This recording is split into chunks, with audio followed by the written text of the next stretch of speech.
ओम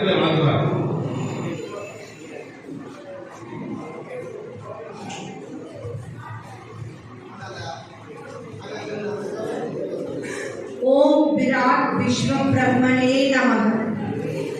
ओम ஏகாம்பரேஸ்வர காமாட்சி தாயாரே போற்றி। ஜெய் விஸ்வகர்மா।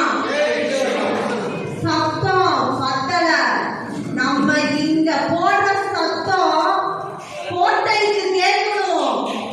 ஜெய் விஸ்வகர்மா, ஜெய் விஸ்வகர்மா, ஜெய் விஸ்வகர்மா। நன்றி நன்றி நன்றி।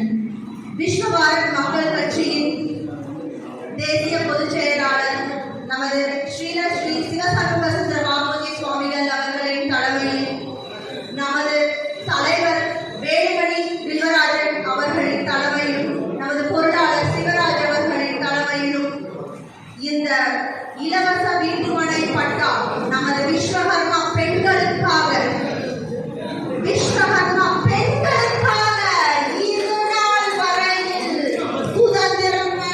எத்தனையோ ஆண்டுகள் ஆகின, பிளாட்டினம் ஜூப்ளி செலிப்ரேட் பண்ணியாச்சு. ஆனா நம்ம விஸ்வகர்மா பெண்களுக்கு என்று தனியாக அவர்களை கவனிக்க ஒரு வீடு வேணும், கண்டிப்பா ஒரு இருப்பிடம் வேணும் அப்படின்னு நினைச்சு செயல்பட்ட ஒரே ஒரு விஸ்வகர்மா அமைப்பு, விஸ்வகர்மா சங்கமாகட்டும், விஸ்வகர்மா கட்சியாகட்டும், விஸ்வ பாரத் மக்கள் கட்சி தான்.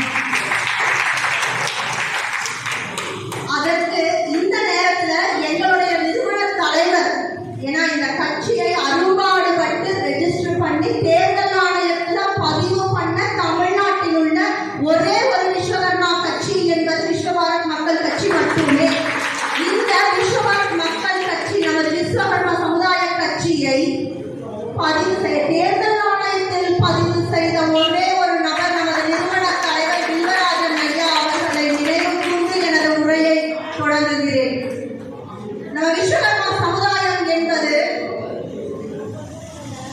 ஆரம்ப காலத்திலிருந்தே நம்ம பிறப்புக்கும் எல்லா உயிருக்கும் எல்லாம் கிடைக்கணும், அந்த எல்லா உயிரையும் படைத்த விஸ்வ பிரம்மம் நம்ம விஸ்வகர்மா தான் இந்த உலகத்தையே படைத்தவர்.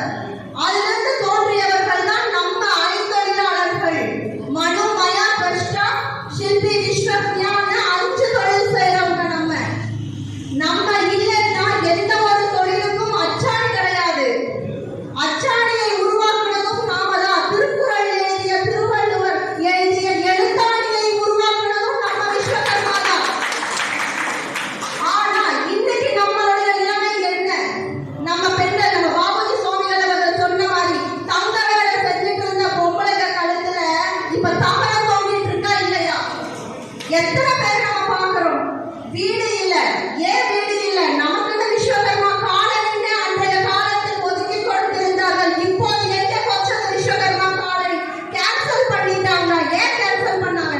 நம்ம உபயோகப்படுத்தல, கேன்சல் பண்ணிட்டாங்க. இல்ல நம்ம உரிமையை கேட்கல. நிறைய இடத்துல நம்ம உரிமையை விட்டு கொடுத்து கொண்டிருக்கிறோம். உரிமையை விட்டு கொடுப்பது நமது தவறா இல்ல கொடுக்க மறுத்தது அவர்கள் தவறா? நமது தவறா? இனிமேல் நம்ம தட்டி கேட்க நம்மளால் முடியுமா முடியாதா? பெண்கள் நினைத்தால் எல்லாமே முடியும். பெண்கள் தான் வருங்காலம். விமன் இஸ் ஃபியூச்சர்ங்க. நம்ம தான் வருங்காலமே. ஆண்கள் வெளியில போய் சம்பாதித்து கொண்டு வருகிறார்கள் அப்படின்னா அதற்கு முழு உறுதுணையா இருந்து பெண்கள் வீட்டுல கவனிக்கிறதுனாலதான் நிம்மதியா போய் சம்பாதிச்சுட்டு வராங்க. ஒத்துக்கிறீங்களா? ஆனா இன்றைய நிலைமை என்ன? இன்றைய நிலைமை என்ன? பாரதியார் சொன்னாரு நம்ம மக்களை பார்த்து, என்னன்னா நிலைகட்ட மனிதரை நினைந்து விட்டால் என் நெஞ்சு பொறுக்கதில்லை என்னாரு. இப்ப அவர் இருந்திருந்தா அவர் சொல்லியிருப்பாரு, விஸ்வகர்மா மக்களை பார்த்து நெஞ்சு பொறுக்குதில்லைன்னு சொல்ற அவல நிலையில் நம்ம இப்ப இருக்கோம். இதற்கெல்லாம் காரணம் நம்ம உரிமையை கேட்க மறுத்ததுதான். இன்னொரு முக்கியமான விஷயம், நம்ம உரிமையை எங்கெல்லாம் விட்டு கொடுத்தோம்னு பாருங்க. சின்ன வயசுல கோயிலுக்கு போய் தேங்காய் உடைச்சா 2 மூடியை நம்ம ஆசாரின்னு சொல்லி வாங்கிட்டு வந்தோமா இல்லையா? இப்ப எத்தனை பேர் வாங்குறோம்? ஏன் வாங்கல? உரிமையை ஏன் நீங்க விட்டு தர்றீங்க? நம்ம விஸ்வ பிராமணர்கள், ஆச்சாரியார்கள்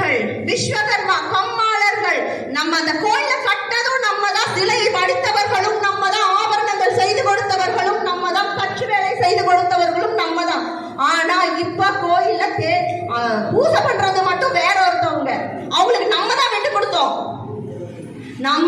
கொடுத்தோம். அதுக்காக தான் அந்த தேங்காய் வந்து நம்ம கிட்ட வாங்க கூடாது அவங்க. இப்ப நம்ம மறுபடியும் விட்டு கொடுத்துட்டு இருக்கோம். இனிமேல் அந்த சின்ன விஷயத்தை கூட கடைபிடிக்கிறது நம்ம முக்கியமான விஷயம். உரிமை, சின்ன சின்ன உரிமைகளை நம்ம விட்டு கொடுக்கும் போது என்ன ஆகும் அப்படின்னா நம்மள சமுதாயத்திலிருந்தே அழிச்சிடுவாங்க. சமுதாய பற்றுடன் பேசுகிறேன். சமுதாயம் வெறியும் கொஞ்சம் இருக்கிறது. நம்ம பெண்கள் எல்லாத்துக்கும் இருக்கும்னு நினைக்கிறேன். இருக்கா இல்லையா? நம்ம எல்லாம் சேர்ந்து பாடுபட்டா உன்னை சாதிக்க முடியுமா முடியாதா? முடியும், கண்டிப்பாக முடியும். ஏன் நம்ம சேர்றது கிடையாது. சேர்றதுக்கு ஒரு என்ன வேணும்? ஒரு அச்சாணி வேணும். ஒரு அச்சாணி இருந்தாதான் அந்த சக்கரமே மண்ணுக்குள்ள இருக்கும். அச்சாணி இல்லைன்னா சக்கரம் வெளியில விட்டுரும், வந்துடும். அந்த மாதிரி இருக்கிறது ஒரு மெயின் அச்சாணி. விதை விதைத்தவர் வில்வராஜன் ஐயா அவர்கள் அப்படின்னா அதற்கு அச்சாணி சிவசன் முகசுந்தர பாபுஜி சுவாமிகள் மட்டுமே தான். ஏன்னா தன வருட அரசியல்ல நமக்குன்னு கருதி ஒரு நலன், சமூக நலன்ல நம்ம வந்து குடும்பம் நல்லா இருக்கணும்னு நினைச்சு பார்க்கிறவங்க ஒரு சிலர் மட்டும்தான். அதுலயும் அரசியல் தலைவர்களாகட்டும், மத்திய மாநில அரசியல் தலைவர்களாகட்டும், நிர்வாகிகளாகட்டும், யார வேணும்னாலும் ஒரு பொழுதுல போய் சந்தித்து வர்ற ஒரே ஆளுமை பெற்ற தலைவர் வந்து ஸ்ரீ சிவசண்முக சுந்தர பாபுஜி சுவாமிகள் மட்டும்தான்.